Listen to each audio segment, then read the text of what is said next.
China has sent more spacecraft to the moon than any other country in the last 15 years. And what they are building up there might change everything about how humans live in space. I wonder all the time.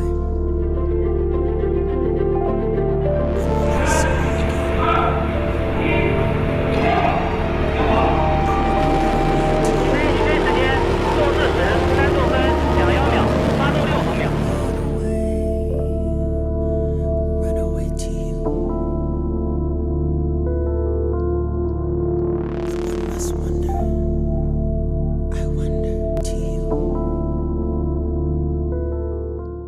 Most countries that want to go to the moon just try to land on it right away. China did something different. They sat down and planned a mission that would take decades. Every single step was designed to teach them something they needed for the next one. Nothing was wasted. Nothing was rushed. The plan had 4 steps. First, fly around the moon and look at it closely. Second, actually land on it. Third, bring pieces of it back to Earth. And fourth, build something up there that stays forever. The first mission launched in 2007. It was called Yi, named after a Chinese moon goddess. This spacecraft circled the moon for over a year and created some of the most detailed maps of the lunar surface ever made at that time. 3 years later, Chang'e 2 made those maps even sharper. Scientists could now zoom in on craters and mountain ranges and figure out exactly where it would be safe to land a spacecraft. These missions did not make big news. But behind the scenes, they were building a blueprint that would guide every mission that came after. Then, in 2013, China made its first real move. Chang'e 3 became the first spacecraft to land on the moon since the 1970s. Think about that. Nearly 4 decades had passed without a single soft landing on the lunar surface. And then quietly and precisely, China did it. On board was a small rover called Yutu, which means jade rabbit in Chinese. Within days, Yutu found something unexpected. The rocks were different. I wonder all the time. When will I see you again? I wanna run away to you. I wanna run away to you. For decades, everything scientists knew about moon rocks came from the Apollo missions. Textbooks were written. Models were built. A whole scientific story was told. And that story turned out to be incomplete. Yutu found a type of volcanic rock that did not match anything in the Apollo collection. The chemical fingerprint was different. The minerals were arranged differently. What this told scientists was huge. The moon is not one simple, uniform rock floating in space. It is geologically complex. Different regions formed through completely different processes at completely different times. The regions Apollo landed in were just a small cluster of dots on a massive map that stretched millions of square miles in every direction. So if the areas we had already explored were already surprising us, what else could be hiding in the places we had never even looked? That question did not stay unanswered for long. The moon always shows the same face to Earth. The other side, the far side, is always pointing away into deep space. Landing there had long been considered basically impossible. The moment a spacecraft touches down there, it loses all contact with Earth. There is no way to send commands, no way to receive data. China solved this in one of the most elegant ways anyone had ever thought of. Before even launching the lander, they sent a small relay satellite and parked it in a carefully chosen spot beyond the moon where it could see both the Earth and the far side at the same time. Signals could then bounce between the lander and Earth through the satellite, like a trusted messenger running back and forth between two people who cannot see each other. In 2019, Chang'e 4 landed in a crater called the South Pole Aitken Basin. This is one of the biggest impact craters in the entire solar system. It stretches more than 2,500 kilometers across, roughly the size of Western Europe. Scientists believe it is so deep and so old that it may have punched all the way through the moon's outer layer and exposed material from deep inside the lunar interior. Martin Weiser of the Swedish Institute of Space Physics, who had an instrument on board Chang'e 4, said, "We know the far side from orbital images and satellites, but we don't know it from the surface. It's uncharted territory, and that makes it very exciting." Then, in 2024, Chang'e 6 did something even more remarkable. It did not just land on the far side. It landed, scooped up about 2 kilograms of ancient rock and soil, sealed it inside a container, fired a small rocket off the lunar surface, docked with a waiting spacecraft in orbit, and flew it all the way back to Earth. Every single one of those steps had to work perfectly. None of them had ever been attempted from the far side before.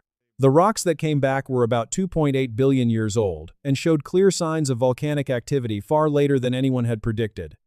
The moon did not go quiet as early as scientists believed, but here is the thing. As extraordinary as all of that was, it is still not the main event. The real prize is at a completely different part of the moon entirely. If you look at the very bottom of the moon, the South Pole, some craters there are so deep that the surrounding walls block out every ray of sunlight completely. Not for a day, not for a season. Some of these craters have been in total darkness for more than 1 billion years. Inside those craters, the temperature drops to -200 degrees Celsius. That is colder than the surface of Pluto, and scientists believe those freezing pitch-black crater floors are storing frozen water ice. Over billions of years, comets and asteroids carrying water slammed into the moon. Most of that water burned off or drifted away into space. But in those permanently dark craters at the South Pole, the water had absolutely nowhere to go. It just stayed there, frozen solid, perfectly preserved. Now think about what water actually means in space. Water is made of oxygen and hydrogen. Oxygen is what astronauts breathe. Hydrogen is one of the most powerful rocket fuels we have ever developed. If you can dig up that ice and convert it into breathable air and usable fuel, then the moon stops being just a destination. It becomes a gas station, a supply depot, a giant fueling hub sitting right next to Earth.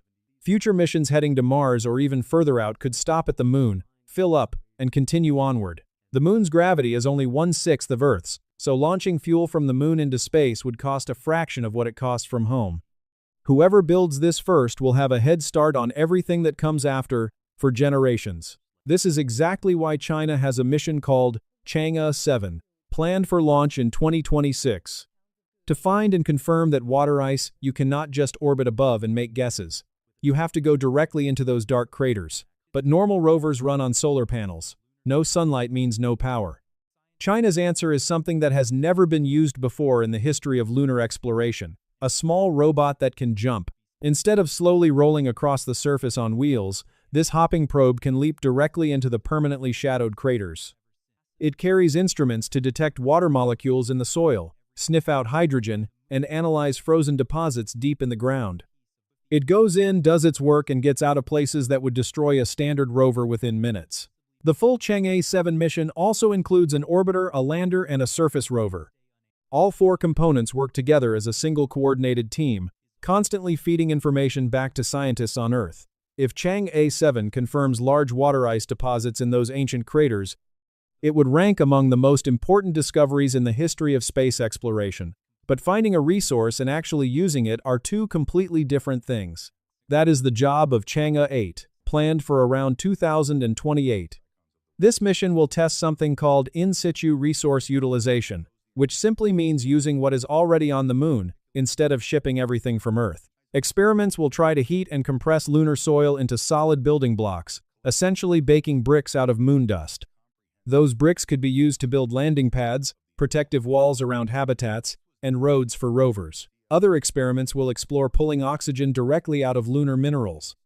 Robotic 3D printers using lunar soil as raw material could slowly build walls, floors, and protective domes before any human crew ever arrives. Research stadia. All of this feeds into one final goal: a permanent on at the lunar South Pole. China calls it the International Lunar Research Station. Construction is set to begin in the early 2030s. Robotic missions will arrive first, delivering power units, communication towers, and laboratory modules. Over several years, the station will grow until it can support human crews. Dozens of nations have already expressed interest in joining. On the crewed mission side, China's Long March 10 rocket successfully completed a critical low-altitude flight test in February 2026. The Mengzhou crewed spacecraft passed an emergency abort test around the same time. 2 astronauts are planned to land on the moon by 2030. If you enjoyed the video, please like, comment, and subscribe for more interesting videos.